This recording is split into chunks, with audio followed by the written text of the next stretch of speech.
Preposition, preposition, ये एक ऐसा शब्द है जो इंग्लिश ग्रामर में काफ़ी ज़्यादा यूज़ होता है। ऑलमोस्ट हर सेंटेंस में जिस तरीके से हमें आर्टिकल यूज़ करना पड़ता है या हमें वर्ब्स या हेल्पिंग वर्ब्स की यूसेज करनी पड़ती है, ठीक उसी तरीके से हमें प्रेपोजिशन का यूज़ भी करना पड़ता है। हिंदी में इसे पूर्व सर्ग भी कहते हैं, प्रेपोजिशन यानी प्रीपोजिशन। तो चलिए आज हम लोग जानेंगे कि इस चीज़ को इंग्लिश में कैसे यूज़ करते हैं। वेलकम टू पढ़ाई इन्फिनिटी।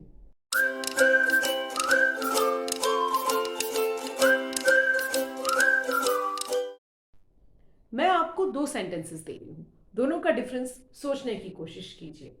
पहला सेंटेंस है distribute the chocolates between the two friends.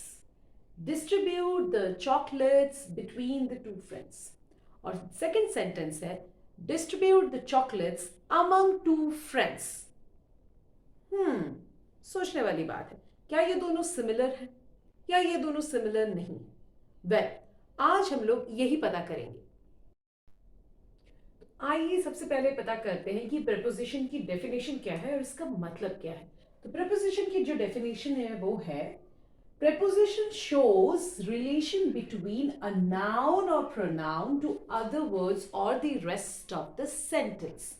जैसे फॉर एग्जाम्पल अगर मैंने कहा, मैं आपको सेंटेंस के थ्रू समझाती हूं, मैंने कहा she went on a trip। वो जहाज से एक बहुत बढ़िया ट्रिप पे निकल गई है। She went on a trip. तो यहाँ पे शी क्या है? शी हो गया आपका pronoun, she is a pronoun. अब ट्रिप क्या है?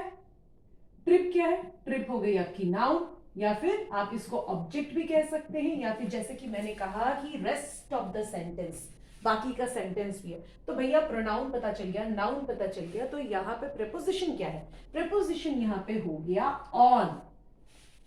और जैसा कि कहते हैं प्रेपोजिशन, प्रीपोजिशन ये नाउन और प्रोनाउन के पहले लगता है। ध्यान से याद रखिए, प्रेपोजिशन का मतलब होता है preposition.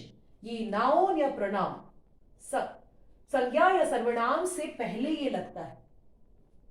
It shows the link, it shows the link, it shows the link यानी रिश्ता, गहरा रिश्ता। It shows the गहरा रिश्ता between noun and pronoun and the rest part of the sentence, to the rest part of the sentence। तो यहाँ पे on का रिश्ता, on की वजह से she और trip का रिश्ता पता चल रहा है हमें। on preposition की वजह से she और trip के बीच में क्या रिश्ता है वो पता चल रहा है। तो हमने क्या पता किया? preposition का मतलब होता है वो शब्द, preposition is that word which links a noun or a pronoun to the rest part of the sentence। अब preposition के टाइप कितने हैं भैया? 3 टाइप है।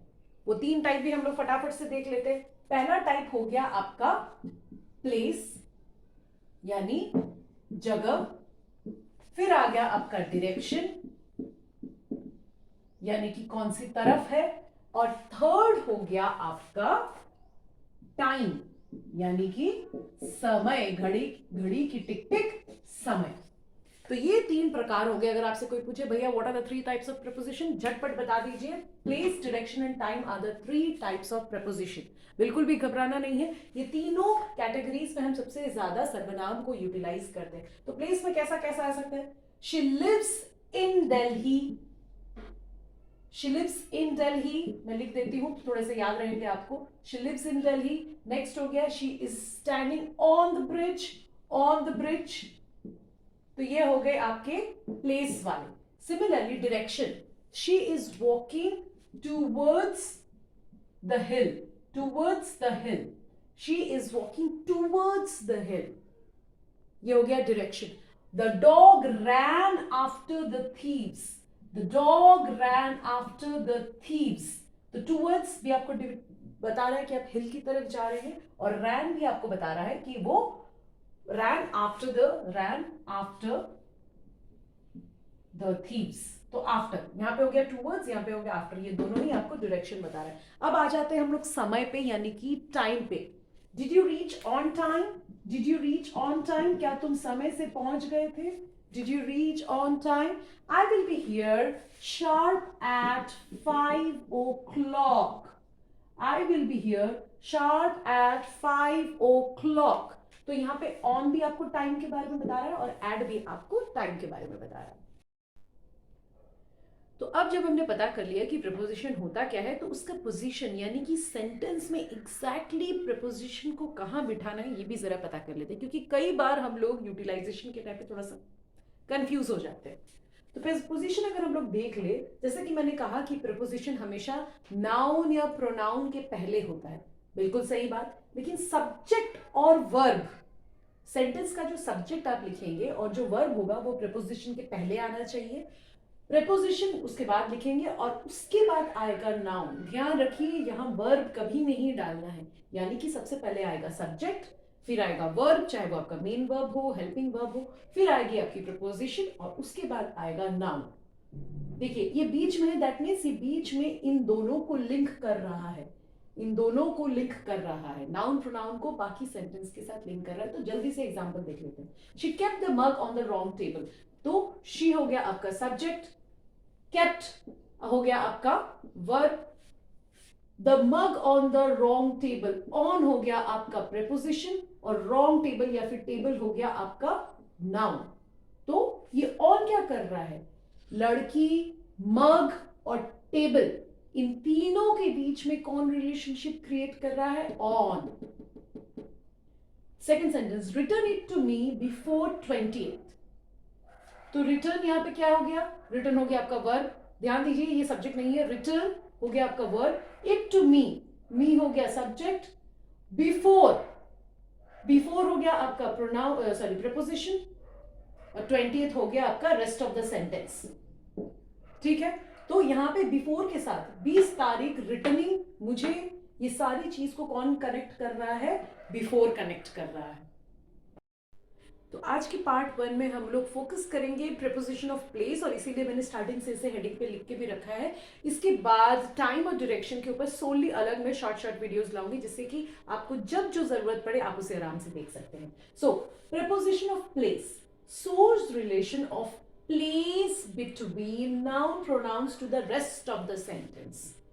प्रपोजिशन जैसे कि पहले भी बताया था मैंने कि नाउन प्रोनाउन और बाकी सेंटेंस का रिलेशन बताता है, तो प्रपोजिशन ऑफ प्लेस क्या क्या बताता है, ये बताता है कि नाउन प्रोनाउन किस जगह में है और उसका बाकी सेंटेंस के साथ क्या लेना देना है। ध्यान से सुने, नाउन प्रोनाउन किस जगह में है और उसका बाकी सेंटेंस से क्या लेना देना है। तो there are a variety of preposition of place. आप देखिए नीचे मैंने यहाँ पे बहुत सारे वर्ड्स आपको एग्जाम्पल के लिए लिख भी दिए हैं, बोर्ड में भी लिखा हुआ है, on, at, in, by, from, to, towards, etc. etc. अब मैं इनमें से जो सबसे ज्यादा बेसिक है और जिनकी यूटिलाइजेशन सबसे ज्यादा होती है उनके बारे में आज हम लोग बात करेंगे। जैसे कि she is at home, at, तो जब आप किसी पिन पॉइंट जगह के बारे में बात करें, पिन पॉइंट मतलब वो उसी लोकेशन में आपको मिलेगा, उस पिन पॉइंट एरिया में मिलेगा, तो आप एट लगाएंगे। आप बड़े प्लेसेस के बारे में जब आप बात करते हैं तो आप एट नहीं लगाते हैं, वहां पे इन लगता है। जैसे मैं आपको एक बहुत बढ़िया एग्जांपल दिखाती हूँ, she lives at Dhobi Ghat in Mumbai, at Kovala in Mumbai. अब इस सेंटेंस को अगर आप थोड़ा ध्यान से देखें, कोवाला जो है एक पिन पॉइंट जगह है कि वो कोवाला में रहती है जो कि मुंबई में है, तो शॉर्ट और पिन पॉइंट एड्रेस के लिए एट लगेगा और बड़ी जगहों के लिए लगेगा इन। He came from office, वहां से आया, from, से, वहां से आया। She is returning home from school, from मतलब से। This letter is from chief minister, से, from। The thief ran into, मतलब अगर बाहर से आप किसी चीज के अंदर घुस जाओ, in मतलब अंदर और into मतलब एक जगह से दूसरी चीज के अंदर, एक जगह से दूसरी चीज के अंदर, उसको कहते हैं हम लोग इनटू, और इन मतलब पहले से ही अंदर। ठीक है, the thief ran into the house, वो बाहर था, वो घर के अंदर दौड़ गया। I live across the lane, आर पार, अक्रॉस, आई लिव अक्रॉस, यानी कि आप जब आर पार के बारे में बात करेंगे तो आप यूज करेंगे across. The cat ran up or down the stairs, ऊपर नीचे, cat ran up down the stairs. She planted a sapling between, she planted a sapling between two houses, दो घर हैं, दो घर के बीच में उसने पेड़ लगाया है, तो between, She planted a sapling between two houses. The plane flew over our heads. ये हमारा सर और ये उड़ा आपका plane. Please pardon my drawing. तो जब आपके सर के या किसी भी चीज के ऊपर काफी ऊपर की डिस्टेंस से अगर कोई चीज मूव करती है तो वहां पे लगता है ओवर. और अगर बात आई ऑन की, तो ऑन मतलब अगर कोई चीज किसी दूसरी चीज के ऊपर अगर स्टैटिक है, स्टैटिक मतलब हिल डुल नहीं रही है, तो होगा ऑन. और लेकिन अगर वो हिल डुल रही है और डिफरेंट कुछ यहाँ पे काफी लेंथ है तो हो जाएगा ओवर. तो इसी के साथ आज मैंने आपको काफी तरीके के प्रेपोजिशन ऑफ प्लेस भी बताया और मैंने ये भी बताया व्हाट इज प्रेपोजिशन, इसका पोजीशन क्या होता है, इसके आगे पीछे क्या लगाना है. होपफुली आपको ये आज का वीडियो बहुत अच्छा लगा हो. आने वाली 2 वीडियोस इमीडिएटली आएंगे जो कि टाइम और डायरेक्शन के ऊपर होंगे. जरूर तीनों वीडियो को देखिए और हमें जरूर बताएं कि आपको आज का वीडियो कैसा लगा. कुछ भी डाउट्स हो नीचे कमेंट करना ना भूले और ज्यादा से ज्यादा हमारी वीडियो को शेयर करें क्योंकि अरे हमें हमारी फैमिली भी तो बढ़ानी है. With that bye bye.